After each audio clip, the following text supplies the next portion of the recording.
안녕하십니까. 이렇게 금동 심한 때 감기 조심하시기 바랍니다.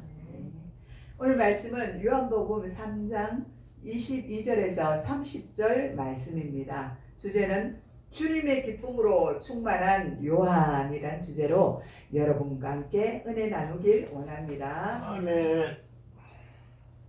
요한복음은 예수님의 생애와 말씀을 기록하기 앞서서 세례 요한을 먼저 소개하고 있습니다.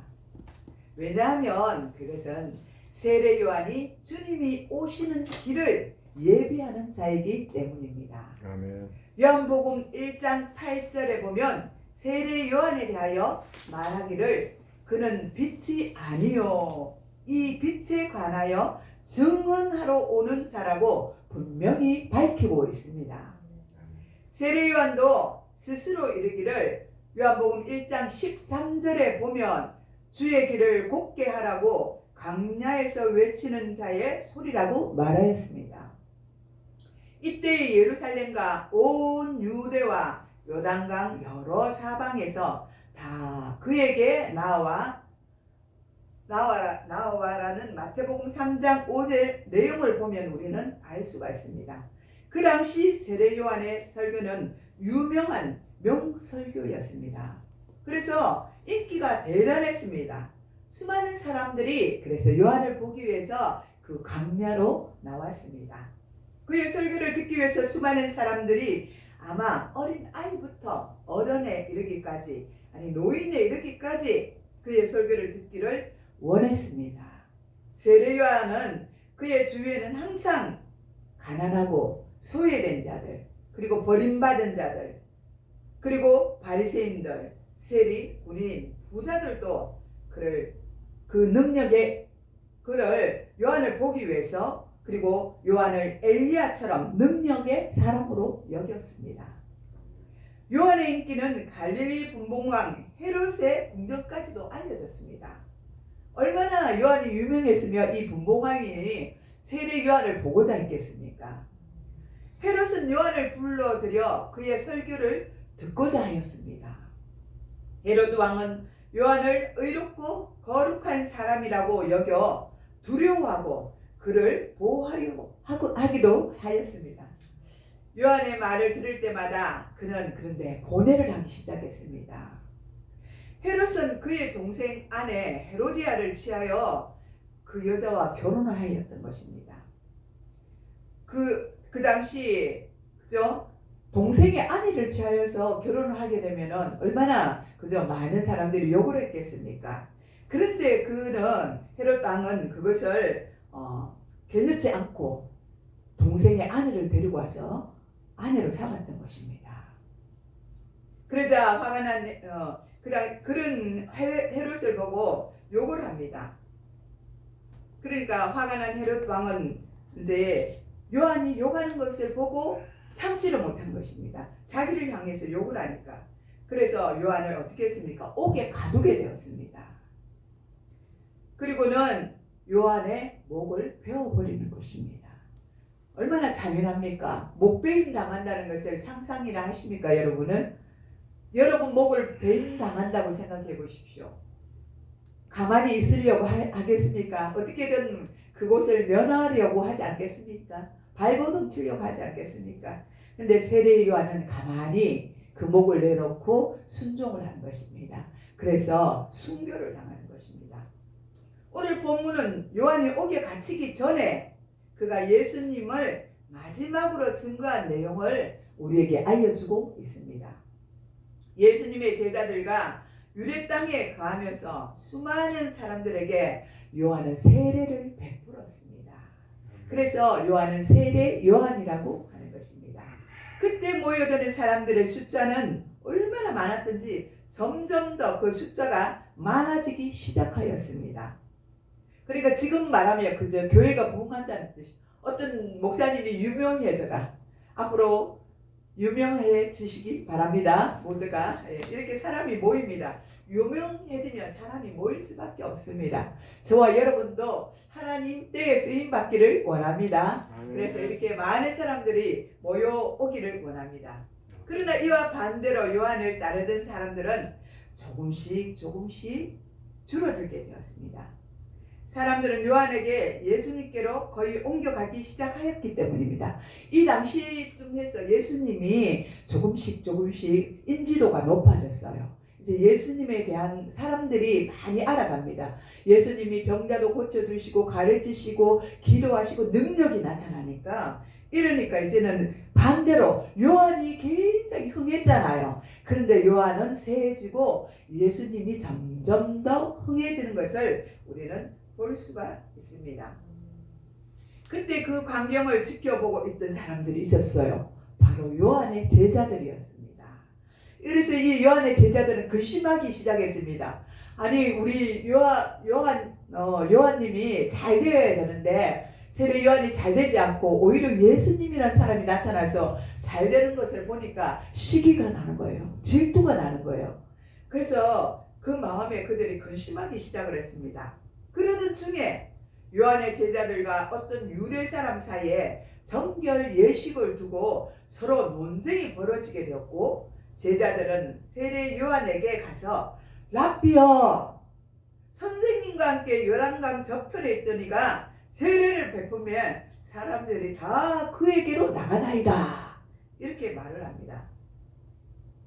제자들은 그 광경을 바라고 매우 안타까워 어찌할 바를 몰랐는 것입니다. 막 분과 시기가 나는 거예요. 남이 잘 되면 그죠? 사천이 땅에서 배가 아프다 그러잖아요. 그러니까 예수님의 제자들과 예수님이 잘 되는 거 보니까 이 요한의 제자들이 배가 아픈 거예요. 샘이 나는 거예요. 우리 스승이 잘 돼야 되는데 예수님이 잘 되는 것을 보니까 자기는 배가 아팠던 것입니다. 그들은 요한의 마음에 시기가 나도록 또 충동질을 합니다. 요한 선생님, 어찌 좀 해보세요. 막 그러지 않겠어요? 우리도 그러잖아요. 아니, 저쪽 사람들이 잘 되면 아이고 배가 아파요. 좀 우리도 잘해봅시다. 잘해서 좀 승승장구합시다. 이런 마음이 우리 속에는 가득한 거예요. 그런데 어떻게 해요? 우리는 그런 마음을 가지면 돼요? 안 돼요? 안 되지요? 예, 예수님처럼 우리는 그 마음을 다 비워야 될 줄 믿습니다.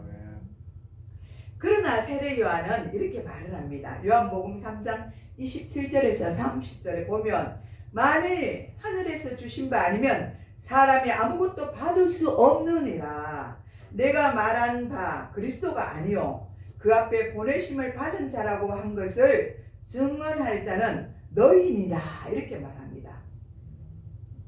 신부를 취하는 자는 신랑이나 서서 신랑의 음성을 듣는 친구가 크게 기뻐하나니 나는 이러한 기쁨으로 충만하였노라. 그는 흥하여야겠고 나는 쇠하여야 하리라. 이렇게 세례 요한이 말하는 것입니다. 얼마나 그저 위대하고 착합니까? 정말 신실하지 않습니까? 우리 같으면 시기하고 질투해야 되는데 이미 요한은 영적으로 깨어난 사람이기 때문에 예수님을 잘 알고 있었어요. 그래서 자기는 예수님의 신들기도 감당하지 못한다고 그러잖아요. 그죠?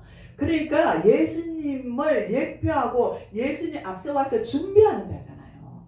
예, 그래서 예수님을 위해서 자기는 흥해야 된다는 것입니다. 내가 죽어야 되고 내가 쇠해야만 된다는 것입니다. 내가 쇠해야만 예수님이 흥해질 수 있기 때문이라고 그렇게 말하는 것입니다. 세례 요한이 얼마나 훌륭하고 위대한 인물인지 우리는 확인할 수 있습니다. 요한은 자신은 쇠하고 예수님은 흥해야 한다고 그렇게 고백을 합니다. 저와 여러분도 예수님 앞에 이러한 고백을 하시기 바랍니다. 아멘. 그의 신앙이 대체 어떠한 믿음이기에 이런 위대한 신앙을 고백할 수 있었습니까? 첫째로 요한은 하나님의 신앙관을 입증하는 신앙관을 가지고 있었습니다. 굉장히 하나님에 대해서 잘 알고 있었고 예수님에 대해서 잘 알 수 있습니다. 영적으로 깨어나 있지 아니하면 그 당시 어떻게 하나님을 잘 알겠습니까? 그러나 세례 요한은 하나님과 예수님에 대해서 잘 알고 있었기 때문입니다.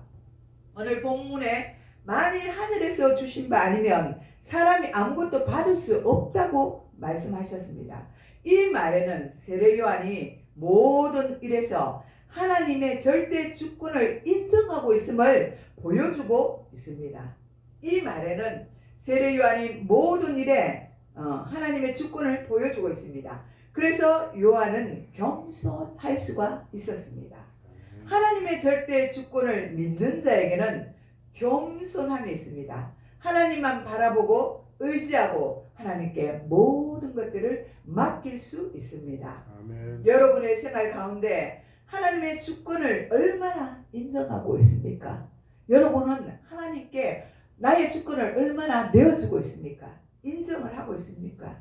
우리의 전 생사하복을 하나님의 손에 달려 있습니다. 아멘. 하나님이 우리의 모든 것들을 쥐고 있다는 것을 인정을 해야 됩니다. 아멘. 모든 세세한 부분 하나하나까지도 하나님이 우리를 이끌어 가신다는 점을 잊어버리면 안 된다는 것입니다. 아멘. 요한은 자신을 믿고 따르던 사람들이 예수님께로 옮겨가는 것을 보면서도 예수님이 가지고 계신 은사와 능력은 하나님이 주시지 아니하였다면 결코 아무도 가질 수 없는 것이고, 수많은 사람들이 예수님을 따르는 것은 하나님의 허락이 없이는 불가능하다고 말씀하셨습니다. 아멘. 이사야나 다니엘, 사도 바울과 같은 신앙 인물들도 동일하게 하나님의 주권을 인정하는 마음을 가지고 지니고 있었습니다.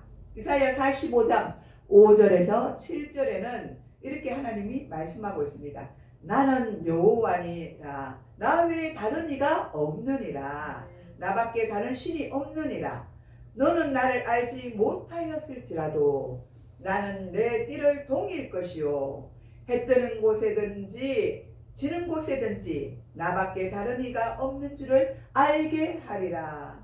나는 여호와라, 다른 이가 없느니라. 나는 빛도 짓고 어둠도 창조하였으며 나는 평안도 짓고 환난도 창조하나니 나는 여호와라, 이 모든 일을 행하느니라. 이렇게 말씀하십니다.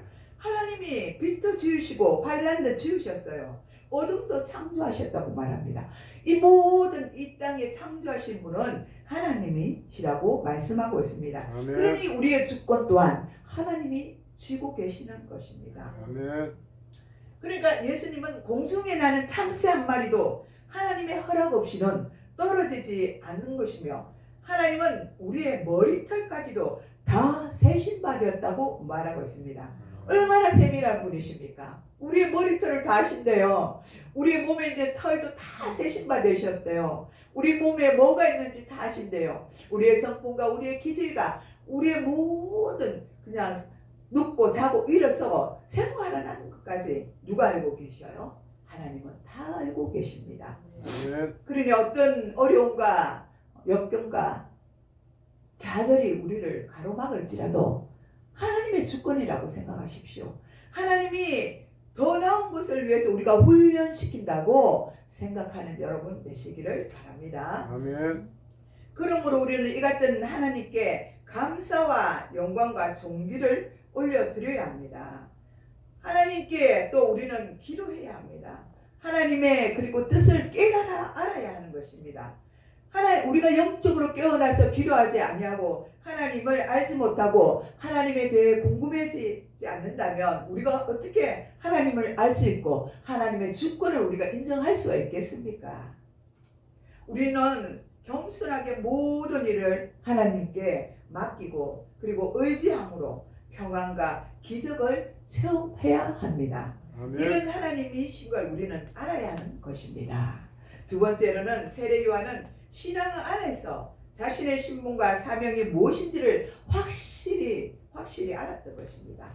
그러므로 오늘 본문 28절 29절에 보면 그는 그리스도가 아니요 그는 앞에 보내심을 받은 자라고 한 것을 증언하는 자라고 말하고 있습니다.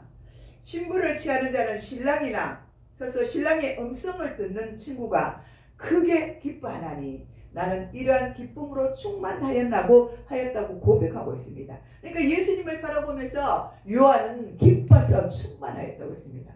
요한이 또 뱃속에 있을 때 그랬잖아요. 예수님이 잉태되었다는 거 알고 그저 그 뱃속에서 충만해서 뛰었다고 했지 않습니까?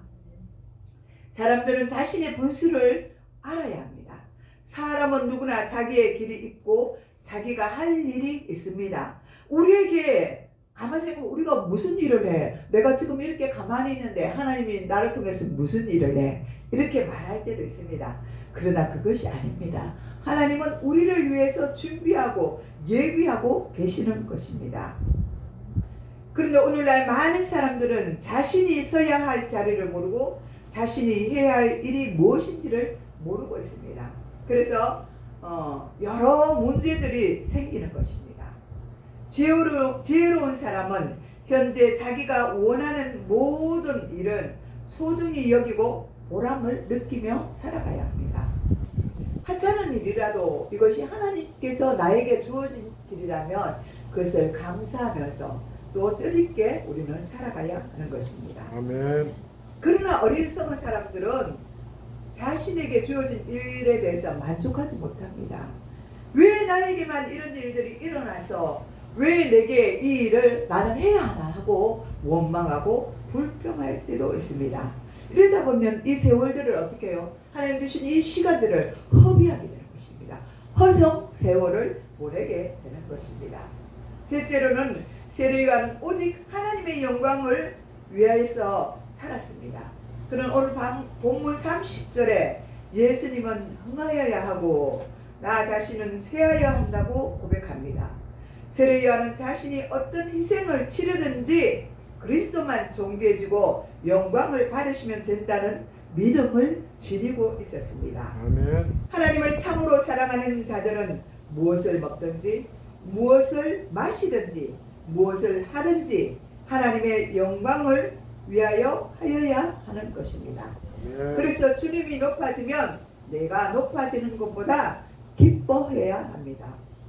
주님이 영광을 받으시면 내가 영광 받는 것보다 더 즐거워해야 합니다. 아멘. 우리는 세례요한뿐만 아니라 사도 바울에게도 이런 모습을 찾아볼 수가 있습니다.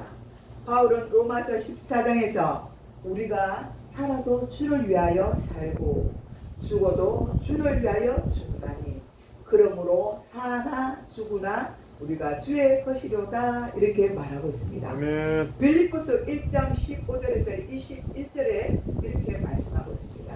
어떤 이들은 투기와 분쟁으로 어떤 이들은 착한 뜻으로 그리스도를 전파하나니 이들은 내가 복음을 변증하기 위하여 세우심을 받은 줄 알고 사랑으로 하나 그들은 나의 매임에 괴로움을 더하게 할 줄로 생각하여 순수하지 못하게 다툼으로 그리스도를 전파하느니라. 그러면 무엇이냐? 거칠애로 하나 참으로 하나 무슨 방도로 하든지 전파되는 것은 그리스도니 이로써 나는 기뻐하고 또 기뻐하리라. 이것이 너희의 강구와 예수 그리스도의 성령의 도우심으로 나를 구원에 이르게 할 줄 아는 고로 나의 간절한 기대와 소망을 따라 아무 일에든지 부끄러워하지 아니하고 지금도 전과 같이 온전히 담대하여 살든지 죽든지 내 몸에서 그리스도가 존귀하게 되게 하려 하나니 이는 내게 사는 것이 그리스도니 죽는 것도 유익하니라 이렇게 말씀하셨습니다.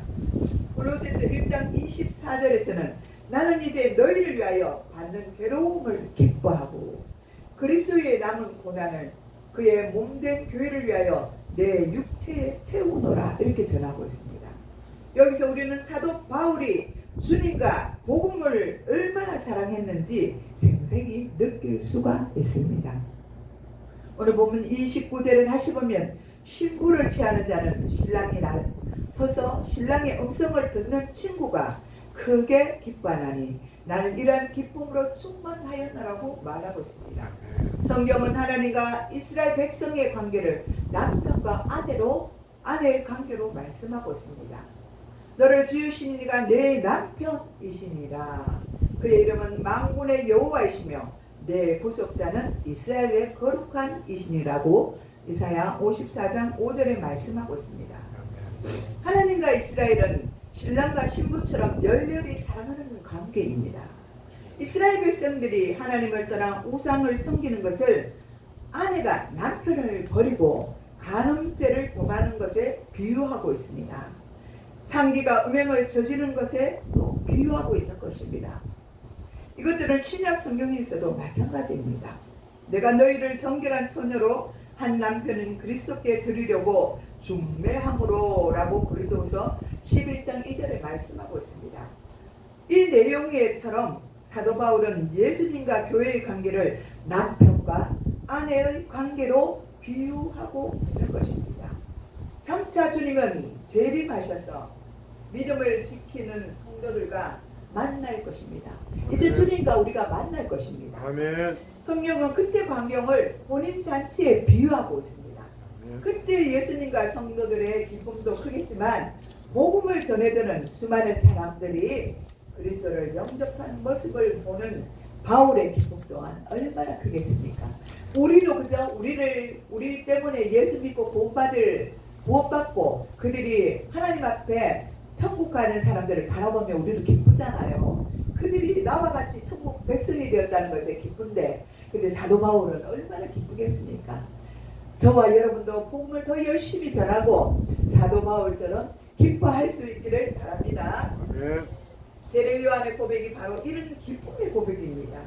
그래서 많은 사람들이 예수님께 몰려갔다는 소식을 들었을 때 그는 진심으로 기뻐할 수가 있었던 것입니다. 오늘날 교회가 신학교가 너무 많다고 걱정하는 사람들도 있습니다. 그렇지 않습니까? 그러나 이것은 무척 잘못된 생각입니다.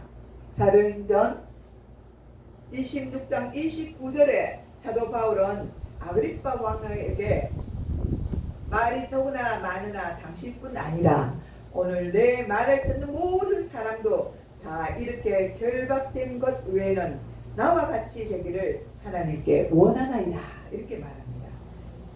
한집 걸려서 예배당이 있으면 우리는 더욱더 좋지 않습니까? 이제는 하나님 나라가 우리 곁에 더욱더 가까이 왔다는 증거입니다. 아멘. 이 땅에 사는 모든 사람이 예수님을 믿어 신앙의 공동체로 힘써 모이면 이보다 더 좋은 일이 어디 있겠습니까? 아멘. 지금보다 더 많은 사람들의 종이 나오고 더 많은 교회들이 생겨나 부흥함으로써 이 땅의 모든 사람이 구원을 받는 것이 우리의 소원입니다. 아멘. 우리의 기도의 제목입니다. 아멘. 우리가 희생함으로 하나님 나라가 더욱더 확장할 수 있다면 우리가 기꺼이 희생할 수 있는 사람들이 되어야 합니다. 아멘. 하나님 나라와 복음을 위해 이런 믿음을 가질 때 우리는 투철한 사명감을 지닌 세례 요한처럼 위대한 삶을 살 수 있을 것입니다. 오늘 주신 말씀대로 이제 우리 삶을 살아갈 때 저와 여러분도 요한과 같은 그러한 믿음으로 살아가시기를 축복합니다. 기도하겠습니다. 사랑이 많으신 하나님 아버지, 감사와 영광을 올려드립니다. 주님, 오늘도 복된 날을 주셔서 주님의 전에 나와서 예배자로 설 수 있도록 인도하여 주심을 감사와 영광을 올려드립니다. 주님, 세례 요한처럼 우리가 살아가길 원합니다. 바울처럼 살아가길 원합니다. 주님처럼 살아가길 원합니다. 주여 오셔서 우리와 함께하여 주옵시고 우리가 정말 주님의 뜻을 위해서 우리가 온전히 믿음으로 주님 앞에 나아갈 수 있는 그런 능력의 사람들이 다 될 수 있도록 축복하여 주시옵소서. 감사를 드렸고 우리를 구원하신 예수님의 이름으로 기도드리옵나이다. 아멘.